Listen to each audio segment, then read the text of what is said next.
Boa tarde, comunidade Python. Vamos dar continuidade, né, à nossa trilha 8, na segunda sessão da tarde de hoje, da nossa Python Brasil 2020. Né? Meu nome é Adorilson, eu sou professor no FRN, campus Ceará-Mirim. E essa sessão vai ser com a Jéssica, que já está aqui com a gente, e ela vai falar sobre inteligência artificial e exames médicos. Mas antes, eu vou tentar me descrever para quem não está nos vendo, né?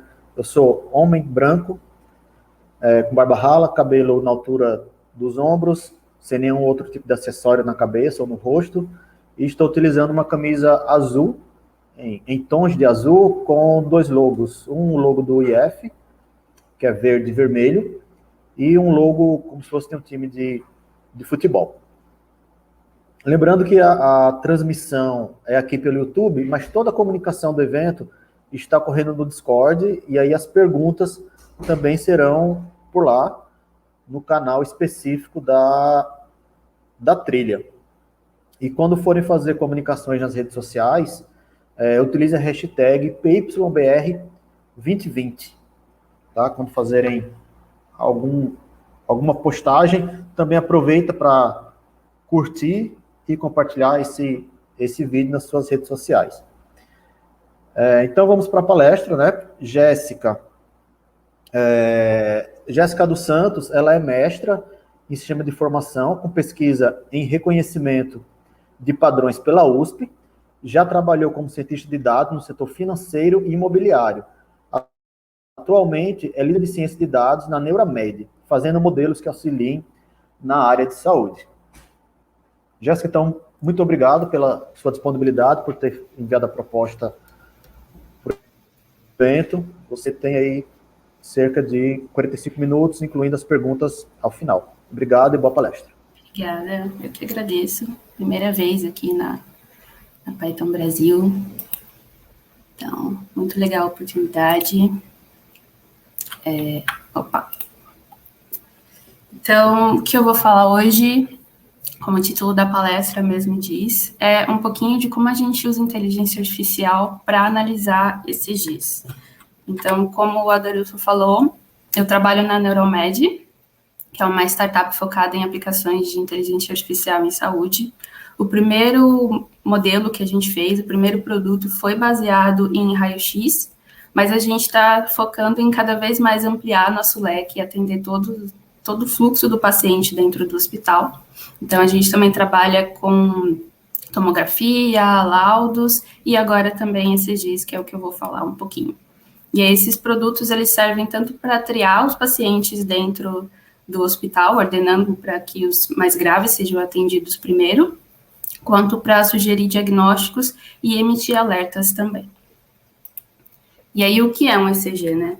Acho que todo mundo já viu alguém fazendo, ou já fez mesmo aquele exame em que eles colocam vários eletrodos em você, e aí sai aqueles risquinhos. Se não viu, já viu em filme, em algum lugar. O que esse exame faz? Ele capta os sinais elétricos do coração, e aí ele faz esses risquinhos ali para o médico conseguir interpretar o que está acontecendo. Então, são 10 eletrodos que são colocados no nosso corpo, uma parte no tórax e nos membros, para poder sair 12 ângulos que a gente chama de derivações. Então, o exame final ele fica mais ou menos desse jeito, com as 12 derivações que eu falei. Então, dependendo do ângulo, a curva fica para cima ou para baixo. E cada uma dessas ondinhas aqui representa um batimento, e cada ponto dessa onda é uma fase do fluxo do batimento. Então, se ele está contraindo ou relaxando, basicamente. E aí, por que a gente precisa analisar esse exame, né? Doenças cardiovasculares são a principal causa de morte no mundo, assim, ele passa de câncer, passa de tudo. Foram 17 milhões de mortes em 2016 e tem uma estimativa de 23 milhões até 2030. Então, é muita coisa, são muitas pessoas afetadas por isso. Mesmo agora, com o Covid e tudo mais, ele também afeta o coração. Então, também é algo que a gente precisa analisar. E por que usar ECG para isso, né? Porque é um exame rápido, então aqueles risquinhos aqui são feitos em 10 segundos, então é um exame super curtinho. Ele não é invasivo, então o que a gente faz é só colocar esses eletrodos no corpo, nada mais, não precisa de agulha, não precisa de nada. E ele detecta várias alterações cardíacas, então arritmia, aumento da cavidade cardíaca, infarto e vários outros diagnósticos podem ser feitos em cima desse exame. Com uma análise de A em cima desse exame, qual que é o objetivo dela, né? Se a gente tem médicos que conseguem ler esse exame muito bem, por que a gente precisa de uma inteligência artificial para isso? Primeiro porque, como vocês conseguem ver nesse mapa aqui do Brasil, a maioria dos especialistas em cardiologia está focada aqui em São Paulo. Quando a gente vai para outros estados, esse número diminui muito. Então, se a gente tiver uma inteligência artificial que consegue ajudar um médico que é generalista a ler esses exames, a gente consegue ter amplia a rede de atendimento. Então, a gente consegue tratar melhor muito mais gente. Acelerar o diagnóstico. Então, se eu já tenho lá uma ferramenta que me fala, esse exame aqui tem grande chance de estar alterado, e ele está alterado na região X. Então, o médico vai lá muito mais rápido, olha onde o exame falou e consegue detectar se isso realmente aconteceu de uma forma muito mais rápida. Aumento no atendimento, como eu falei, e melhora na acurácia. Então, tem vários estudos que comprovam que quando a gente junta um médico com uma inteligência artificial, a melhora nos acertos é muito grande. Então, a gente melhora tanto em tempo, quanto em assertividade e, consequentemente, em custo também, né? Tanto para os hospitais, quanto para quem fica fazendo vários exames e conseguir identificar corretamente o que tem. Hoje já tem equipamentos que avaliam isso, então tem equipamentos que saem, equipamentos de ECG que saem com a informação se o exame está alterado ou não, mas eles têm muito erros, porque o que eles fazem hoje, eles analisam de forma estatística, então eles tentam encontrar aquelas ondinhas que eu falei e tentam analisar de forma estatística se ela está maior ou menor, ângulos e posições. Nesse caso específico, os erros são de mais ou menos 30% a 40%, então ainda não é uma técnica que está boa o suficiente para que realmente auxilie. Bom, e aí chega um pouquinho de contextualização, como que a gente faz isso, né? Como que a gente analisa, de fato, essas informações, esses exames. O que acontece? Tem já vários artigos publicados, principalmente esse ano, acho que tiveram uns 3, falando sobre análise de ECG, utilizando Deep Learning, utilizando outras técnicas, mas o que eles utilizam, principalmente, são dados que já são digitalizados, então eles já vêm os pontos para a gente no gráfico, e não são PDFs, que é o que a maioria das máquinas, pelo menos no Brasil, sai. Então, os dados brasileiros, eles não são, em maioria, digitalizados, não são máquinas digitais. São máquinas que saem em PDF mesmo, para que o médico consiga ler. Então, a nossa dificuldade, a nossa principal dificuldade, a gente tinha um banco de dados que tinham esses sinais, mas que também tinham esses PDFs, que é o que vai ser usado pela maioria dos hospitais. Então, a gente tinha que agrupar esses 2 tipos de dados. O principal fator, então, era extrair dos PDFs os sinais. Qual que era o problema disso? Como vocês podem ver aqui nos exemplos que eu peguei, não tem muito padrão nesses PDFs. Então, eu tenho PDF que vai estar na horizontal, no vertical, com fundo mais escuro, com fundo mais claro, colorido, preto e branco, linha preta, linha azul. Então, fazer um algoritmo que consiga extrair esses sinais baseados em processamento de imagens não foi uma tarefa muito fácil. E qual foi o resultado final disso? Então, o nosso principal ponto era encontrar a posição do lead, da minha derivação. Então, onde está essa caixinha aqui que está o meu ponto DCG? E aí, identificando a caixinha, a gente usa algoritmos para poder extrair esse sinal que está aqui dentro. Então, foram usadas 2 técnicas em conjunto, Deep Learning e processamento de imagem. Então, com Deep Learning, eu consigo encontrar onde está a minha caixinha, e com processamento de imagem, técnicas básicas de filtro gaussiano, erosão, dilatação, eu consigo extrair onde é que está a minha curva aqui dentro.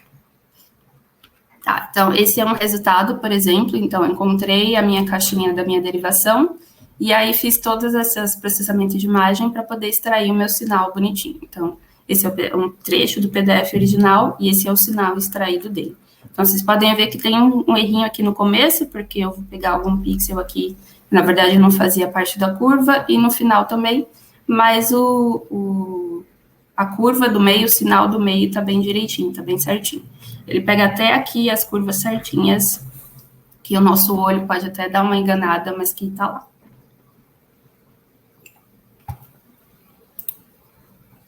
Bom, então agora eu já tenho todos os meus dados em formato de sinal. Eu preciso, então, fazer todo o pré-processamento. Então, o que acontece? O ECG, ele traz sinais elétricos. Então, ele pode ter interferências de várias outras coisas que podem afetar essa curva. Então, por exemplo, interferência de rede elétrica, de ruído muscular. Então, a pessoa respira um pouco mais forte, mexeu ali no eletrodo e pode ter causado alguma interferência. Várias outras coisas que podem afetar o sinal, causar, por exemplo, um falso positivo. Então, aparece ali no exame algo que parece uma arritmia, mas na verdade foi só uma interferência de alguma coisa mesmo. Então, a gente precisa tratar todos esses ruídos. Como que isso é feito? Tem várias técnicas, mas o principal, e que foi o que eu usei, foi aplicar filtros de passa baixa e passa alta. Então, o que eles fazem? Eles olham a frequência dos sinais e excluem tudo que estiver fora daquele eixo. Beber água de novo. Então, por exemplo, isso aqui é um exemplo de interferência de rede elétrica. Então, a gente pode ver um pico de um sinal aqui de 60 Hz, que não fazia parte do ECG. Então, são aplicados esses filtros para poder limpar.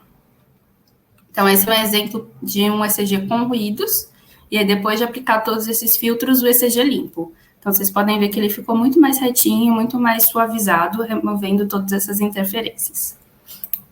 E aí, depois que eu removi, então, como eu falei, tinham aquelas interferências no começo e no final do exame, e isso acontece também no exame em si. Então, é quando o médico está terminando de colocar ali os eletrodos, tem um borrãozinho no começo, no final ele tira e sai alguma coisa alterada. Então, remover esse comecinho e o final do exame também é importante para a gente poder analisar. E, por fim, normalização de dados, que é essencial em qualquer técnica de regressão, deep learning e o que for. Então, esse aqui é um exemplo de um dado, como que ficou o resultado final. Então, vocês podem ver que as 12 curvinhas que a gente tinha estão aqui.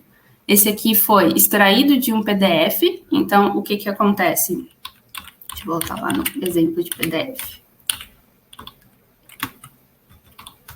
Esse aqui, por exemplo. Então, se a gente olhar, as primeiras derivações, elas estão mais curtas, elas não mostram inteiramente os 10 segundos como essa aqui.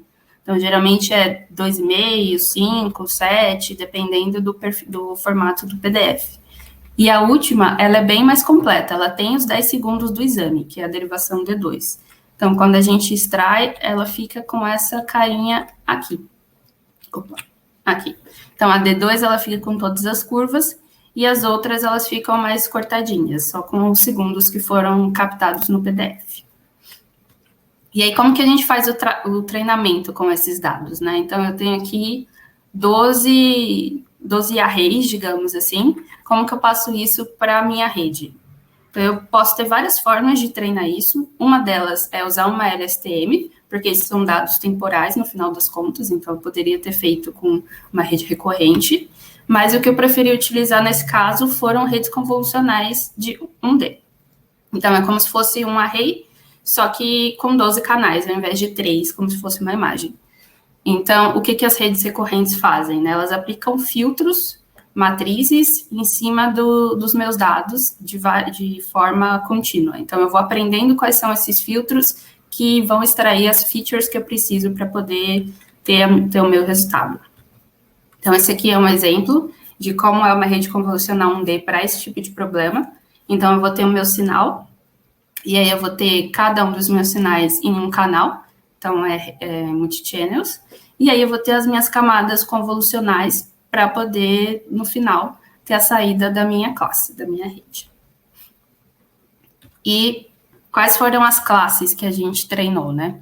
Então, o que eu poderia fazer com esse tipo de algoritmo? Eu poderia extrair várias coisas, eu poderia pegar uma classe específica, mas o nosso foco principal aqui era para triagem mesmo. Então, pegar aquelas pessoas que estavam com alguma alteração para que o médico pudesse atender elas e separar elas do grupo normal. Então, a nossa primeira classe foi, de fato, falar se estava alterado ou não.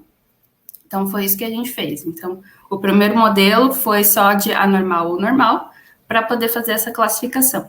Aí a gente mostrou para um médico, e aí ele falou que tudo bem, legal, mas tem toda a parte de interpretabilidade. Eu preciso entender por que esse exame está me falando que tem uma alteração ali dentro. Então, a sugestão que foi em conjunto com ele, inclusive, foi de ver qual ponto da minha onda é que está ocorrendo essa alteração. Então, a gente pode ter alterações do tipo de ritmo, que são essas aqui. Então, basicamente, eu estou tendo alguma quebra no fluxo, um ritmo irregular, está mais lento, está mais acelerado, isso em relação ao fluxo. Eu posso ver, então, em que ponto do meu fluxo do batimento está ocorrendo. Então, se, por exemplo, como eu falei, cada ponto aqui da onda representa um fluxo do batimento do coração, porque eles têm esses nomes. Então, ativação atrial, condução atrioventricular, ativação ventricular e repolarização ventricular. Então, por exemplo, repolarização ventricular é esse trechinho ST aqui. Então, eu classifico de acordo com os laudos dos dados que eu tenho, onde é que está ocorrendo essa informação, e aí, essa alteração, desculpa. Então, além de falar se o exame está alterado ou não, eu falo para o médico que tipo de alteração é essa. E aí, esses foram os resultados. Então, para quem nunca viu esse gráfico, ele é um histograma representando as minhas predições. Então, aqui amarelinho são nos casos que não tem arritmia. Então, a gente pode ver que as probabilidades de ter arritmia para os casos que não tem são muito baixas. Então, significa que meu modelo está aprendendo um bom padrão. E aqui no verde são os exames que têm arritmia. Então, também, todos os que têm estão com probabilidade acima de 60% aqui. Então, ele está aprendendo um bom padrão. Quando ele está separando bem essas curvas amarelas e verdes, é porque o modelo está aprendendo bem. Isso, meus resultados no final de AUC.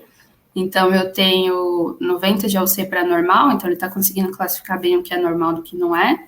96 para arritmia, que é a minha melhor classe. E aí, acho que, como vocês podem perceber também, para a gente que não é médico, é mais fácil de enxergar. Então, eu estou olhando o ritmo, se ele está bem, se ele segue um padrão ou não. E as outras, elas ficaram um pouquinho piores, mas por quê? Esses casos aqui são um pouco mais raros, então o nosso dataset ele estava um pouco mais desbalanceado comparado com os outros. Mesmo assim, são bons resultados, 85 de AUC para repolarização ventricular, e isso aqui já é um bom indicativo de que a pessoa teve um infarto. Então, além de explicar para o médico, a gente também pode começar a organizar os pacientes de acordo com esse tipo de alteração. Então, por exemplo, repolarização ventricular a gente passaria para cima, porque é um indicativo de infarto. Bom, e uma outra coisa que a gente viu também além de falar esses tipos de alteração, qual outra forma que eu posso passar de interpretabilidade para que o médico consiga interpretar o resultado do algoritmo e consiga confiar nele de uma forma melhor, consiga tomar uma decisão melhor. E uma das coisas que a gente estava estudando é a utilização de GradCAM, que são Gradient Class Activation Maps. O que eles fazem? Eles são muito utilizados para imagens, então aquela primeira imagem que eu mostrei de raio-x estava com um GradCAM em cima, mas eu também apliquei aqui num ECG para ver como que ficaria e como que a gente poderia dar uma resposta melhor. Então, nesse caso aqui, por exemplo, é um exame normal, e aí, no trecho que ficou mais escuro, é o trecho que o modelo identificou como tendo essa anormalidade. E aí, com isso, o médico poderia olhar e falar, não, realmente, nesse trecho aqui tem algo alterado, e tá certo, esse paciente tá com alguma alteração, vou tratar ele de alguma forma. Ou não, ele poderia olhar aqui e falar, não, nesse trecho, na verdade, é clássico de um ruído, ou é uma coisa comum, não é nada grave, então esse exame vai passar como normal. Então, é mais fácil de ter esse tipo de interpretação. E isso, eu apresentei super rápido, mas perguntas, dúvidas, sugestões?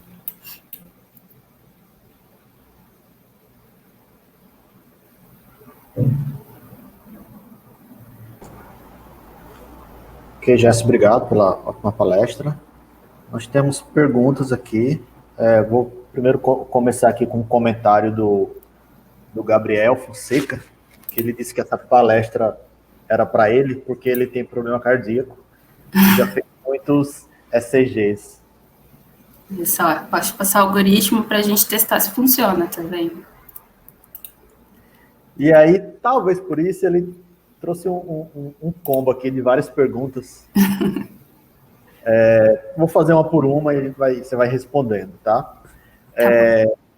A dúvida do Gabriel, né? Qual técnica de Deep Learning foi usada para extrair o sinal do PDF? A gente usou uma YOLO para identificar onde estão os quadrantes das derivações. Outra dúvida do Gabriel. O sinal extraído me parece que tem uma amplitude maior que o sinal original. Isso é corrigido com a normalização? E qual tipo de normalização foi realizado? A gente faz uma... Na verdade, aquilo ali de mostrar é porque tem uma questão de escala, né? Quando eu pego o PDF, eu não sei se meu slide ainda está mostrando, acho que não, né? Não. Mas, enfim, quando eu pego o PDF, tem uma escala maior porque tem aquele espacinho ali em cima e embaixo do PDF. Mas quando eu coloco os dois na mesma escala, eles estão bem próximos. De qualquer forma, ele é corrigido com a normalização, sim. E eu faço uma normalização padrão de escala mesmo, para ficar entre 0 e 1.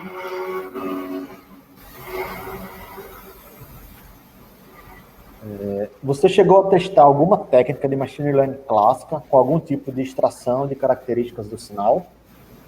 Não, eu não cheguei a testar justamente por aquilo que eu comentei no início, né? As máquinas de hoje, quando a gente foi começar a desenvolver isso, a gente estudou o que tinha e tudo mais, e as máquinas que já existem, elas fazem, machine learning clássica, porque é regressão em cima dos pontos, extraindo os pontos da curva. E tem bastante erro com isso, por isso que eu parti para Deep Learning. Juliana, a gente colocou o slide aqui, se você quiser complementar na pergunta anterior, que você queria ver o slide, mostrar alguma coisa no slide. Ah, tá. O que eu ia mostrar... Cadê? Essa parte aqui, né? Então, aqui tá menorzinho, porque ele não tá chegando em cima, por isso que parece que a escala tá um pouco maior.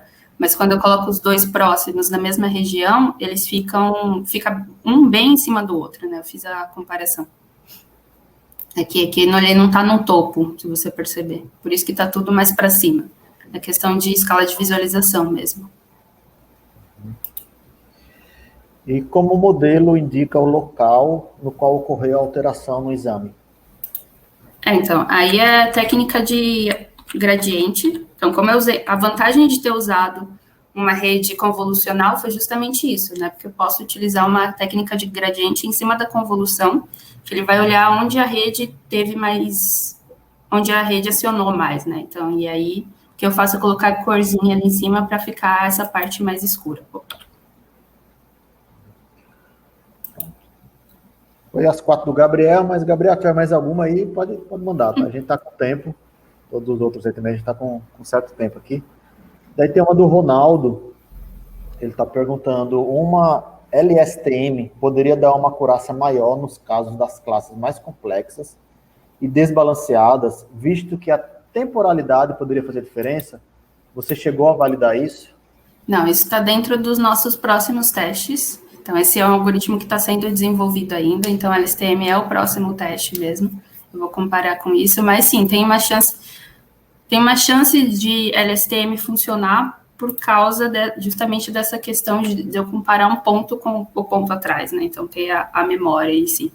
Então, é uma comparação que a gente vai fazer.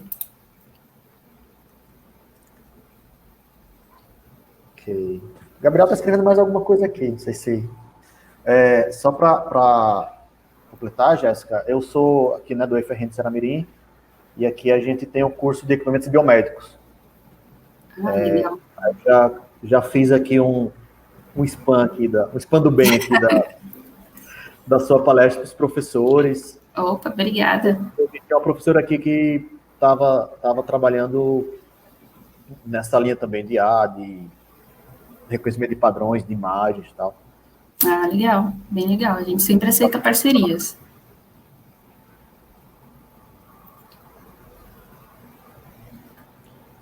Você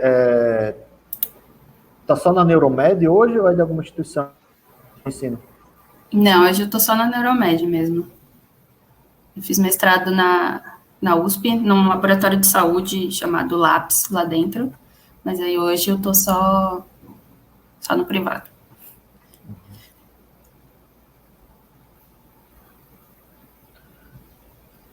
Bom, Jéssica, a gente não tem mais nenhuma pergunta. Novamente, obrigado pela apresentação, né? A gente teve um keynote sobre saúde, né? Como os nossos conhecimentos técnicos podem ser úteis para a sociedade, para a humanidade, para fazer o bem, e esse seu também vai nessa linha, né? De trazer resultados cada vez melhores.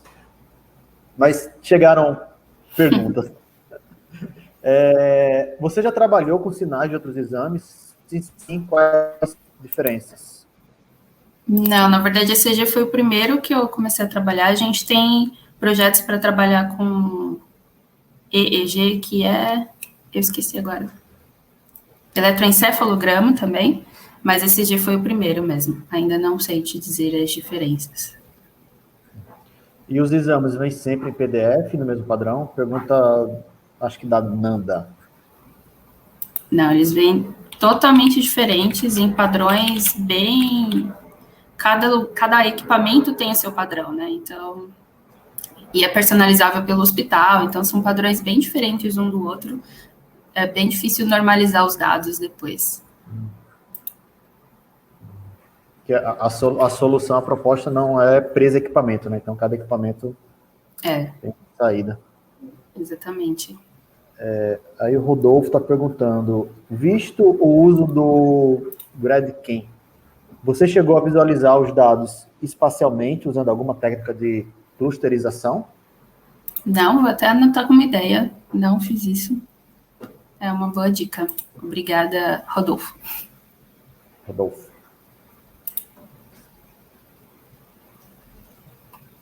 Então é isso, obrigada, gente. Eu falo muito rápido mesmo. É um padrão. Acho que é isso, Jéssica. Obrigado também, mais uma vez. Obrigada. Pela palestra. O pessoal aqui curtiu bastante. A gente vai dar uma pausa agora, pessoal, e a gente volta... deixa eu ver aqui qual o horário. Às 14h40. Temos um tempinho a mais aí para fazer um lanche com a palestra do Luiz Vinícius sobre o que acontece se juntar Spotify, Python e Data Science. Então, seguindo nessa lei de inteligência artificial, né, Data Science, etc. Obrigado, Jéssica, mais uma vez. Obrigado a todos que Obrigada nos acompanharam. a vocês.